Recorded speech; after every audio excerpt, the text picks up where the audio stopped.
Hello friends, welcome back to my channel. আজ আমি তোমাদের সাথে শেয়ার করব কুচো নিমকির রেসিপি। নিমকি বানানোর জন্য সবার প্রথমে ময়দাটা মেখে নেব। তার জন্য দেখো এখানে আমি 1 কাপ পরিমাণে ময়দাটা নিয়ে নিয়েছি। ময়দা সবার প্রথমে চালনির সাহায্যে ছেঁকে নেব।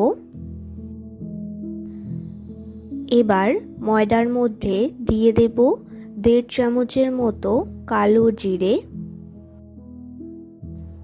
দিয়ে দেব স্বাদ মতো নুন। আমি এখানে 1/2 চামচের থেকে একটু বেশি পরিমাণে নুনটা দিয়েছি।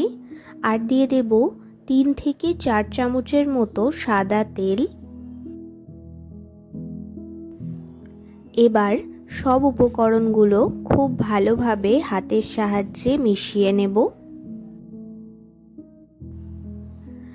ময়দাটাকে খুব ভালোভাবে ময়াম দিতে হবে, যতক্ষণ হাত মুঠো করলে পারে এইরকম একটি মুঠোর মতো না হয়ে আসছে ততক্ষণ পর্যন্ত ময়দাটা মেখে নেব। তো ময়দাটা আমি এখানে ভালোভাবে ময়াম দিয়ে নিয়েছি। এবার এর মধ্যে অল্প অল্প করে জল দিয়ে ময়দাটা মেখে নেব। আমরা রুটি, পরোটা বা লুচি করার সময় যেরকম সফট ময়দাটা মাখি ততটা নরম করে মাখলে হবে না, একটু টাইট মতো করে ডোটা তোমরা মেখে নেবে। এখানে আমি নিমকি বানানোর ক্ষেত্রে ময়দাটা ব্যবহার করেছি, তোমরা চাইলে ময়দার পরিবর্তে আটাও ব্যবহার করতে পারো। তো ময়দাটা আমার এখানে খুব ভালোভাবে মেখে নেওয়া হয়ে গেছে। এবার আমি ময়দার উপরে অল্প একটু তেল ছড়িয়ে এটা প্রায় ঢেকে রেখে দেব 10 থেকে 15 মিনিটের মতো।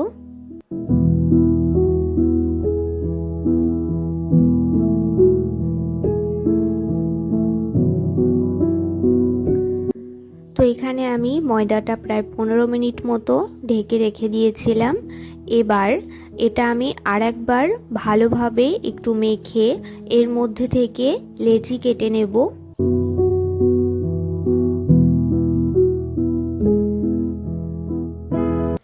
একটু বড় মাপের করে আমি 3টে মতো লেচি কেটে নিয়েছি। এবার লেচিটাকে অল্প হাত দিয়ে একটু গোল শেপ মতো করে এর মধ্যে অল্প অল্প করে ময়দা দিয়ে বেলে নেব। আমি এখানে শুকনো ময়দা দিয়ে বেলে নিচ্ছি, তোমরা চাইলে তেল দিয়েও বেলতে পারো। তবে ময়দা বা আটা দিয়ে বেললে পারে এটা যখন আমরা নিমকির শেপে কাটবো তখন সহজেই উঠে আসবে। তো এখানে আমার একটি রুটির মতো বেলে নেওয়া হয়ে গেছে। এখানে আমি দেখো এই রুটিটা খুব বেশি মোটা বা খুব বেশি পাতলা করে বেলিনি, তোমরাও এইভাবে বেলে নিও। এবার এই রুটিটাকে ছোট ছোট করে নিমকির শেপে কেটে নেব।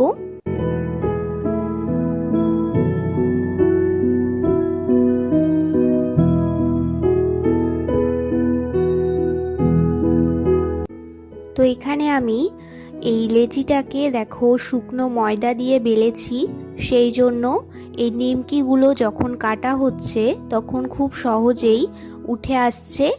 তো তোমরা এইভাবে তেল দিয়ে না করে শুকনো ময়দা বা আটা দিয়ে এটা মেখে নিতে পারো, তাহলে নিমকিগুলো একটার সাথে আর একটা লেগেও যাবে না, আর এইভাবে খুব সহজেই উঠে আসবে। তো এখানে আমি একটি লেচি থেকে এতগুলো নিমকি কেটে নিয়েছি। এইভাবে আমি বাকি দুটো লেচি থেকেও বেলে নিমকিগুলো কেটে নেব।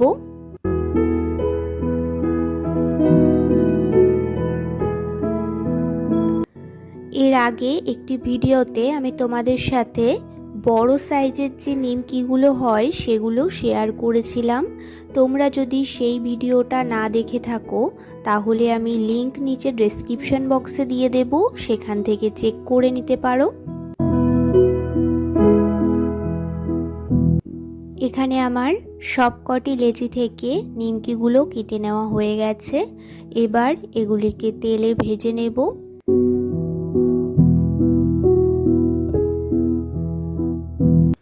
নিমকিগুলো যখন তোমরা বেলে কাটবে তখন এইভাবে কিছু শুকনো ময়দা ছড়িয়ে দিতে পারো, তাহলে কোনোভাবেই একটার সাথে আর একটা লেগে যাবে না। নিমকিগুলো ভাজার জন্য এখানে আমি কড়াইতে তেল গরম করতে বসিয়ে দিয়েছি। তেলটা ভালোভাবে গরম হয়ে গেলে এর মধ্যে আমি নিমকিগুলো এক এক করে দিয়ে দেব। গ্যাসের ফ্লেমটা মিডিয়াম টু লোতে রেখে নিমকিগুলোকে হালকা লাল লাল করে ভেজে নেব।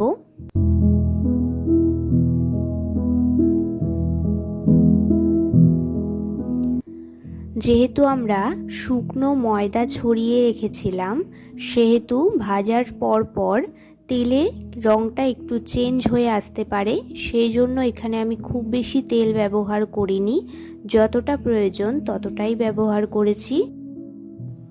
তো এখানে আমি প্রথমবারে যে কয়েকটি নিমকি দিয়েছিলাম সেগুলি ভালোভাবে ভেজে তুলে নিয়েছি। এবার বাকি নিমকিগুলোও এইভাবে ভেজে নেব।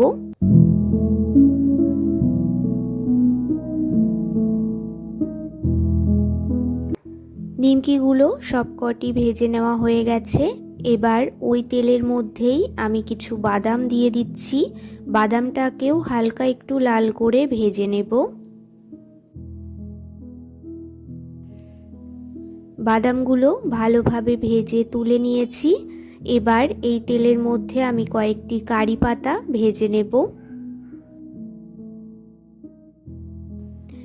বাদাম ও কারি পাতাটা সম্পূর্ণ অপশনাল, তোমরা যারা যারা দিতে চাও না তোমরা শুধু নিমকি সার্ভ করতে পারো।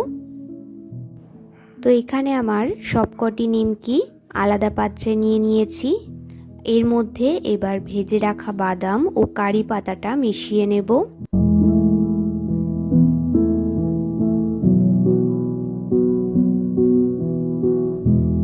তো এইভাবে তোমরা বাড়িতে খুব সহজেই নিমকির রেসিপি বানিয়ে স্টোর করেও রাখতে পারবে। তো আমার এই নিমকির রেসিপিটি তোমাদের কেমন লাগলো আমাকে অবশ্যই কমেন্টে জানিও। যদি ভালো লেগে থাকে তাহলে একটি লাইক করে দিও। আমার চ্যানেলে নতুন হয়ে থাকলে চ্যানেলটি সাবস্ক্রাইব করে পাশে থেকো। দেখা হচ্ছে নতুন ভিডিওতে।